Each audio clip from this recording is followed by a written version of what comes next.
Hello guys, কেমন আছেন আপনারা? আশা করি ভালোই থাকবেন। তো আজ আমি সারাপুরি এসেছি একটা সিনেমা দেখতে, নাম হচ্ছে তাজ স্টোরি, পরেশ রাওয়ালের মুভি।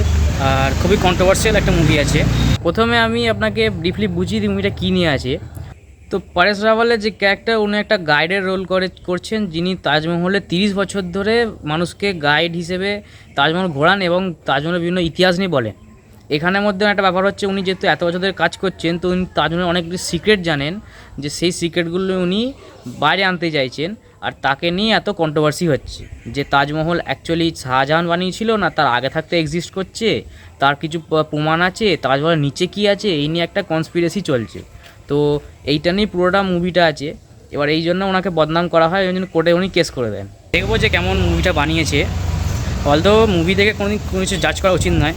যদি আপনার কিছু জানতেই হয় তাহলে আপনি বই পড়ুন বা অন্য কিছু রিসার্চ করুন, সেটা যথেষ্ট ভালো। আমাদের শো টাইমিং দিয়ে দিয়েছে এখানে পোস্টার সমেত। মুভি টপিক কিন্তু অনেকটা কন্ট্রোভার্সিয়াল আছে, কারণ যেটা আমরা ইতিহাসে পড়ে এসেছি, হয়তো আপনিও যেটা পড়েন সেটা আমিও জানি। তো সেইটার উপর একটা প্রশ্ন তুলছে, মানে এখানে যা যা দেখাবে সেটা সত্যি কি না মিথ্যে সেটা আমার কোনো রকম আইডিয়া নেই। মুভি অ্যাকচুয়ালি তার টপিকটা কীরমভাবে জাস্টিফাই করছে, তো সেইভাবেই আপনাকে জেনুইনলি রিভিউ দেওয়ার চেষ্টা করবো আমরা। তার জন্য আমাদের চ্যানেলের সাথে আপনি জুড়ে থাকুন। 3 hours later.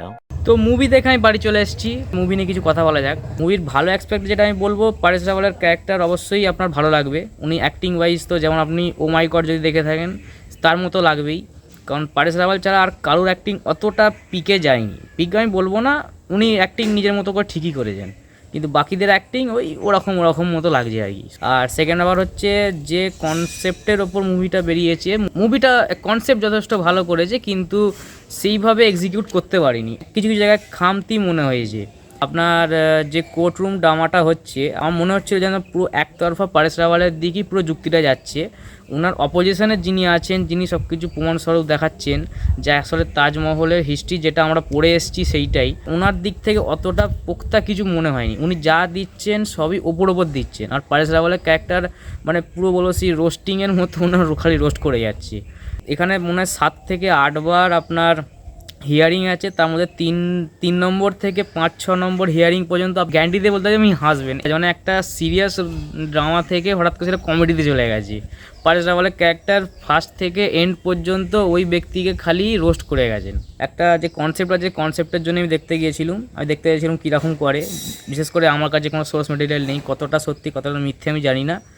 দেখে যতটা আমার ভালো লেগেছে, লাস্ট পর্যন্ত যেরকম দেখিয়েছে, সিন বাই সিন কিছু কিছু জায়গাতে সেগুলো একটু বেটার হতে পারতো। অ্যাক্টারগুলো যেরকমভাবে অ্যাক্টিং করছে, অ্যাক্টিংগুলো একটু বেটার হতে পারতো।